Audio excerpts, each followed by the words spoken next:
Step into Value Zone Hypermart Patancheru. అవును మీకును MSK Prasad గారికి ఉన్న విభేదాలు ఏంటి అసలు? మేడం ప్రతి ఇంటర్వ్యూలో ఆయన ఎందుకు మేడం ఆయనకి లాస్ట్లోనే చెప్పి ఆయనకి ఎక్కిళ్ళు వస్తాయి ఆయన పాపం వదిలేద్దాం మేడం ఆయన లైఫ్లో ఆయన హ్యాపీగా ఉన్నారు. అంటే జస్ట్ తెలుసుకుందామని ప్రతిసారి అందరూ అంటుంటారు కదా వీళ్ళిద్దరికి విభేదాలు ఉన్నాయి అని. ఆ విభేదాలు ఏంటి, ఉన్నాయా, సమస్య? అట్లా ఏం లేదు మేడం. అంటే we're from different generations, is quite senior to me. Ya of course. So ఆయన ఆలోచనలు ఏమున్నాయో అవి మనకు అంత ఐడియా లేదు. అంటే ఏదో ఆయన మనల్ని చేశారని నేను ఏ రోజు అనలేదు మేడం, వేరే వాళ్ళు అంటమే తప్ప మనం ఏం అనలేదు. కాకపోతే నా బాధ్యత ఏంటంటే గోయింగ్ ఫార్వర్డ్ నేను మాత్రము ఏ సామాజిక వర్గమైనా ఎవరైనా కానీ మన దగ్గర టాలెంట్ ఉన్న స్పోర్ట్స్మెనే కాదు ఏ రంగంలో అయినా I will support each and every one equally madam. మనం అట్లాంటి భేదాలు మైండ్లో లేవు. యాజ్ అ స్పోర్ట్స్మెన్ నేను I have spend time with every అంటే person from every society, every సామాజిక వర్గం నుంచి I have shared rooms, I have been best of friends. నాకు క్లోజెస్ట్ ఫ్రెండ్స్ అన్ని వర్గాల నుంచి ఉన్నారు. I know everybody is the same సొసైటీలో. సో నాకు ఎప్పుడు ఆ భేదం ఉండదు. అంటే I will never carry that far. చుట్టుపక్కల సొసైటీని మొత్తాన్ని నేను మార్చలేను, బట్ ఇండివిజువలీ నేను అందరినీ ఈక్వల్గానే ట్రీట్ చేస్తాను. దట్ ఈస్ అంటే మై పొలిటికల్ ఐడియాలజీ. మీకు ఇష్టమైన క్రికెటర్ ఎవరు? ఇష్టమైన క్రికెటర్లు అంటే growing up Sachin Tendulkar, VVS Laxman. So దాని తర్వాత ఎక్కువ నేను టైం స్పెండ్ చేసిన ధోని. అంటే ఇన్స్పిరేషనల్గా వెరీ గుడ్ పర్సన్. ఇష్టమైన క్రికెటర్లో మన క్రికెటర్స్ వదిలేస్తే బయట దేశాలకు సంబంధించిన క్రికెటర్ అంటే ఎవరు? బయట దేశాలకు సంబంధించిన క్రికెటర్లు అంటే ఉట్టి క్రికెట్ పరంగా అయితే బ్రయన్ లారా, ఇంకా వేరే ఉన్నారు. అంటే ఆడిన వాళ్ళు ఫ్రెండ్స్ అయితే చాలా మంది ఉన్నారు. ఐపీఎల్లో అట్లా మేము ఆడాము, ఎగెన్స్ట్ ఆడిన వాళ్ళు కూడా మంచి. కానీ బట్ టాలెంట్ వైజ్ చూసి ఎంజాయ్ చేసింది అయితే బ్రయన్ లారా. ఇష్టమైన కెప్టెన్ ఎవరు మన దగ్గర మీరు చేసిన వాళ్ళలో? ఇష్టమైన కెప్టెన్ అయితే 100% ధోని గారు. అంతే. ధోని గారి గురించి అందరూ బాగా చెప్తారండి చాలా. ఎందుకని అందరూ బాగా చాలా పాజిటివ్ గా చెప్తారు. అసలు పాజిటివ్ అంటే is very very simple madam. అంటే ఆయనను చూసి అందరం కూడా నేర్చుకుంది, అట్లీస్ట్ మా జనరేషన్ మేము నేర్చుకుంది ఏంటంటే money and success should not determine the way you behave of the field. అంటే మన లైఫ్లో కూడా మనం ఎట్లా ఉన్నామో, మనం క్రికెట్ ఆడకముందు ఎట్లా ఉన్నామో, ఫ్యామిలీతో ఎట్లా ఉన్నామో, బయట ఎట్లా ఉన్నామో, అప్పుడు ఆ same thing should continue for the rest of our lives. So that is the simplicity factor that he has taught all of us growing up. So అది ఒక గ్రేటెస్ట్ ఇన్స్పిరేషన్ మేడం మా అందరికీ. ఇష్టమైన బౌలర్ ఎవరో చెప్పండి. బ్యాట్స్మెన్ అడగను, ఎందుకంటే మీరు బ్యాట్స్మెన్ అడిగితే మళ్ళీ ఖచ్చితంగా సచిన్ టెండూల్కర్ గారి పేరే చెప్తారు, ఎందుకంటే ఇందాక అడిగేసాను ఆల్రెడీ. ఇష్టమైన బౌలర్ బుమ్రా ఇప్పుడు ప్రజెంట్. సూపర్. ఇప్పుడు ఇష్టమైన క్రికెటర్ అన్నా కూడా బుమ్రాయేనా? ఇష్టమైన క్రికెటర్ ఇప్పుడు అంటే ఇప్పుడు మీరు వచ్చేసాక బయటకు వచ్చేసాక యంగ్స్టర్స్ ఇప్పుడు చాలా మంది ఉన్నారు మేడం. రుతురాజ్ గైక్వాడ్, మన తిలక్ వర్మ, సో మన సిరాజ్, వెరీ వెరీ అంటే అప్కమింగ్ వాళ్ళని చూస్తుంటే ఎంతో హ్యాపీనెస్ ఉంటుంది.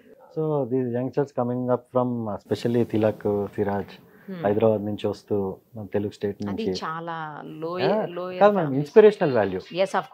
ఎందుకంటే మనము వాళ్ళకి కూడా ఇప్పుడు నెక్స్ట్ జనరేషన్ వాళ్ళకి గ్రోయింగ్ అప్ వాళ్ళని చూసి పైకి ఇప్పుడు మేము ఎట్లా వివిఎస్ లక్ష్మణ్ ని చూసి వెంకటపతిరాజు గారిని చూసి మనం కూడా చాలా సీనియర్స్. కాకపోతే మనం చూసాం కదా ఇండియా ఆడటానికి ఓకే ఇట్లా ప్రాక్టీస్ చేయాలి, ఇట్లా మనం కూడా ఆడొచ్చు అని ఒక కాన్ఫిడెన్స్ వస్తుంది. ఎవ్రీ జనరేషన్ కి మనకు అట్లా ప్లేయర్స్ వస్తూ ఉంటే నెక్స్ట్ జనరేషన్ కి ఇంకా ఇన్స్పిరేషన్, మంచి ఇన్స్పిరేషన్. ఇప్పుడు వెళ్తుంటారా ఎప్పుడైనా సరదాగా క్రికెట్ కోసం బయట చూడడానికి? అంటే అంత టైం లేకుండా అసలు అదే కదా ఇందాక చెప్పాను, మనం టోటల్ ఫోకస్. అంటే ఎప్పుడన్నా ఎంతైనా మీ ప్యాషన్ కదా, అది మీకు ఇష్టమైన కెరియర్ కదా ఫస్ట్ లో. యాక్చువల్లీ దీని ముందు కూడా చాలా టోర్నమెంట్స్ వెళ్ళాలి నేను, ఈ ఓవర్సీస్, ఈ లీగ్స్, ఈ T10 అని, IL T20 అని చాలా రకాలు ఉన్నాయి, అన్ని కూడా క్యాన్సిల్ చేసుకున్నాం మేడం. సో ఎందుకంటే ఒక్కసారి మనం దీనిపైన ఫోకస్ పెట్టినప్పుడు it should not waiver. Complete focus, కొంచెం మైండ్ రిలాక్సేషన్ కి అప్పుడప్పుడు. లైఫ్ అంతా ప్రెషర్ లో ఆడాము, అది రిలాక్సేషన్ ఎట్లా అవుతుంది? మీరు ఆడరు కదా ఇప్పుడు చూస్తారు ఆడే వాళ్ళకి ఎక్కువ ప్రెషర్ ఉంటుంది మనకంటే, అవునా కదా? చూసే వాళ్ళకి ఎక్కువ ప్రెషర్. అంతేనా?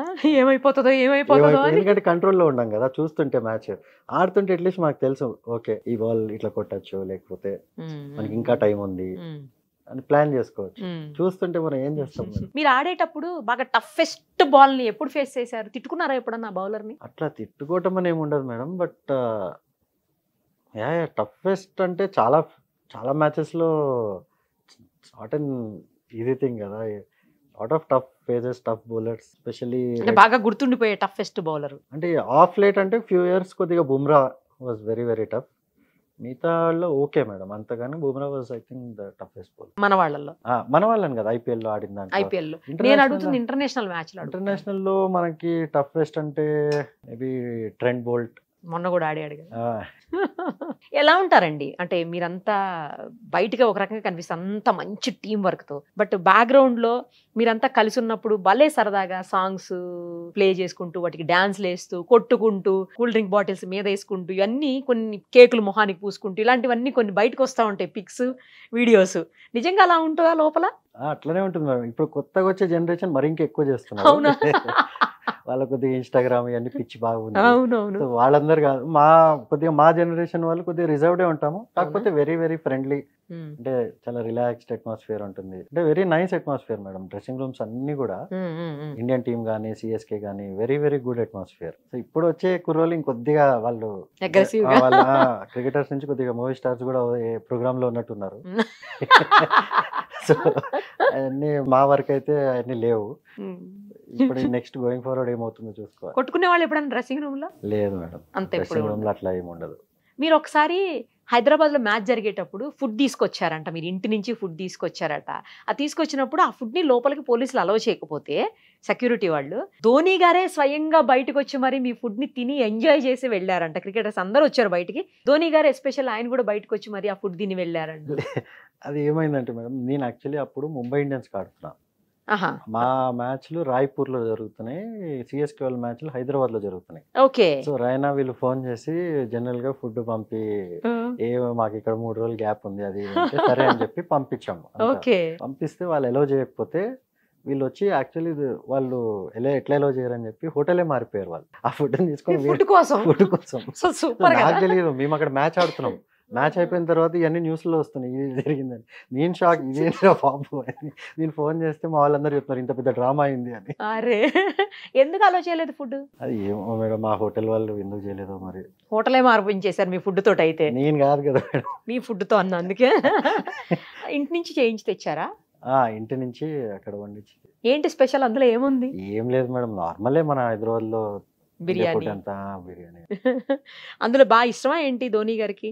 జనరల్ గా మనం వేరే ప్లేసెస్ కి వెళ్ళినప్పుడు ప్లేయర్స్ ఇట్లా ఇంటి నుంచి కానీ ఫుడ్ అది వస్తుంది. That has been a culture. ఢిల్లీలో ఆడితే ఢిల్లీ నుంచి అక్కడ ఏమైనా ప్లేయర్ ఉంటే వాళ్ళ ఇంటికి వెళ్తాము, లేకపోతే ఫుడ్ తీసుకొస్తారు. అట్లా ఒక మంచి ఫ్యామిలీ ఎన్వైరన్మెంట్ అనేది ఉంటుంది మేడం ప్లేయర్స్ లో. చాలా మంచిగా ఉంటారేమో కదా. అవును, ఆ మ్యాచ్ జరిగేటప్పుడు మొత్తం ఒకళ్ళ షోల్డర్స్ మీద ఒకళ్ళ చేతులు వేసేసుకుని చుట్టూ రౌండ్ అప్ చేస్తారు. రౌండ్ అప్ చేసేసి మొత్తం మధ్యలో వంగేసి ఏదో మాట్లాడేసుకుంటారు. ఏం మాట్లాడుకుంటారు నాకు ఎప్పుడు తెలుసుకోవాలని కోరిక. అది మెయిన్ ఏంటంటే మేడం, ఇప్పుడు మనం డ్రెస్సింగ్ రూమ్ నుంచి అందరూ వస్తాము, ఇండివిజువల్ గా వస్తాము. సో అందరి ఫోకస్ అనేది ఎక్కడుందో మనకు తెలియదు. సో హర్డిల్ లో ఏంటంటే కొద్దిగా ఆ ఫోకస్, ఆ స్విచ్ ఆన్ అనేది అవుతాం మొత్తం. సో మన ఇదేంటి, మనం ఇప్పుడు నెక్స్ట్ ఏం చేద్దాం అనుకుంటున్నాం అనే ఒక మెయిన్ మెంటలీ స్విచ్ ఆన్ అవ్వడానికి మేడం, అది మోర్ దెన్ ఎనీథింగ్. గేమ్ లో వెళ్ళేటప్పుడు అంతా 11 మెంబర్స్ స్విచ్ ఆన్ అయి ఉంటే మన ఫోకస్, మన పర్పస్ అనేది క్లియర్ గా ఉంటుంది. అంటే మన మామూలుగా ఫ్రెండ్స్ అందరు కూర్చొని ఏదన్నా విషయాలు మాట్లాడుకునేటప్పుడు ఇది ఇలా చేస్తే బాగుంటుంది, అది అలా చేయాలి, ఇది అవే మాట్లాడుకుంటారు అక్కడ. అంటే అట్లా ఏముండదు మేడం, అంత అడ్వైజ్ ఇచ్చేది ఏముండదు. అందరికి వాళ్ళ పని అయితే తెలుస్తుంది. జస్ట్ ఏంటంటే స్విచ్ ఆన్ కానీ ఫోకస్ మెయిన్, ఎవరు కొద్దిగా వేవర్ కాకుండా. సో అంటే బయట అన్ని డిస్ట్రాక్షన్స్ అన్ని పక్కన పెట్టి గేమ్ లో వెళ్ళటానికి కదా. ఈ బ్యాట్స్మెన్ డేంజర్ ఉంటాడు, ఆ బౌలర్ డేంజర్ ఉంటాడు, జాగ్రత్తగా ఉండాలి, ఇలాంటివి చెప్పుకుంటారా? మీరు మరీ క్రికెట్ ని బిగ్ బాస్ షో చేస్తున్నారు. అట్లేం లేదు, ఏముండదు మేడం. చాలా అంతసేపు ఏం మాట్లాడుతారు, మొత్తం అందరు షోల్డర్స్ మీద చేతులు వేసేసి కింద వంగోని ఎంత 10-15 సెకండ్స్ ఉంటుంది అంతే. 10-15 సెకండ్స్ లో కూడా ఏం మాట్లాడుకుంటారు అనేది ఇప్పుడు పెద్ద క్వశ్చన్ అందరికి. అదే ఏం ఉండదు మేడం. ఇప్పుడు వెళ్తున్నాం అనుకోండి, ఓకే సరే మనం అందరం కొద్దిగా ఫోకస్ చేద్దాం. ఎనర్జీ ఇంటెన్సిటీ, కొద్దిగా ఫీల్డింగ్ అంతా కొంచెం కేర్ఫుల్ గా ఉండాలి.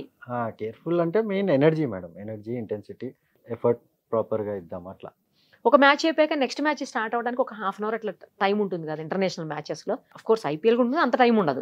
ఇన్నింగ్ మధ్యలో ఒకదానికి మధ్యలో. అప్పుడు మీరు కొంతమంది ఫుడ్ తీసుకుంటారు, కొంతమంది అసలు ఓన్లీ జస్ట్ లిక్విడ్స్ తీసుకుంటారు. నిజమేనా అది? అట్లా ఎందుకంటే అంటే ఎవరి కెపాసిటీ, ఎవరి బాడీ వాళ్ళకి తెలుసు మేడం. అంటే ఆప్టిమమ్ మనకి ఫిజికల్ కెపాసిటీ, వాళ్ళకి ఒక రొటీన్ అనేది ఫామ్ అయి ఉంటుంది over period of many years. So అది ఎవరి వాళ్ళది ఇండివిజువల్గా they take care of it. కొన్నిసార్లు ఇంటర్నేషనల్ మ్యాచెస్లో చూస్తున్నప్పుడు గొడవలు పడుతుంటారు, మన వాళ్ళు తిట్టడము, వాళ్ళు ఏవో సైకిల్ చేయటము, బ్యాట్ పెట్టి చూపించడం, ఇట్లా చాలా సార్లు. మన కోహ్లీ గారు అయితే ఎక్కువ సార్లు అవుతుంటాయి ఆయన ఉన్నప్పుడు అయితే, అని చాలా అగ్రెసివ్ ఉంటారా? అంత అట్లా ఏం లేదు మేడం. అంత అంటే గ్రౌండ్ లేదు కొద్దిగా అట్లా ఉంటారు కానీ బయట అట్లా ఏమి ఉండదు. అక్కడేనండి మ్యాచ్ దగ్గర అడుగుతాను. మ్యాచ్ దగ్గర అట్లా ఏమి ఉండదు madam. It is just that కొద్దిగా ఇంటెన్సిటీ, అంటే మనం కంపీట్ చేస్తున్నాం కదా, ఆబ్వియస్లీ ఆ బాడీ లాంగ్వేజ్ అనేది కొద్దిగా అగ్రెసివ్గా, కొంతమందికి అట్లా ఇష్టం, కొంతమంది కామ్గా, వేరే వాడు ఏమన్నా కూడా మనం రియాక్ట్ కాకుండా అట్లా కూడా ఉండటం చాలా మంది ఉంటారు. అంటే వాళ్ళ బెస్ట్ ఎట్లా వస్తుంది బయట. కానీ ఇప్పుడు కోహ్లీకి ఏంటంటే అగ్రెసివ్గా లేకపోతే బెస్ట్ రాదు. సో మెయిన్ తన బెస్ట్ బయటకు తీసుకురావడానికి తను కొద్దిగా అట్లా పంప్డప్గా ఉంటాడు. ఇప్పుడు ధోని గారు ఉన్నారు అనుకోండి, ఆయన ఎంత కామ్గా ఉంటే అంత ఆయన బెస్ట్ బయటకు వస్తుంది. అట్లా ఎవ్రీ ప్లేయర్కి డిఫరెంట్ ఇది ఉంటుంది. అక్కడ అంపైర్లు ఎందుకండి అసలు నోరే మెదపరు? వాళ్ళకి ఇన్స్ట్రక్షన్స్ ఉంటాయా? అంటే అంపైర్లు అంటే బేసికలీ ఇట్లాంటి cricket traditionally gentlemen's game madam. Umpires general game మాట్లాడరు అట్లా, అన్లెస్ మనము ఏమన్నా అక్కడ ప్రాబ్లం అవుతుంటే లేకపోతే మనం అడిగితే అంతే తప్ప umpire generally don't interfere that much. అంటే ఇవన్నీ ఇంటర్నేషనల్ మ్యాచెస్ లో చూస్తాం కదా, చిన్న చిన్న డౌట్లు అనమాట, అవన్నీ క్లారిఫై చేశారు ఇప్పుడు.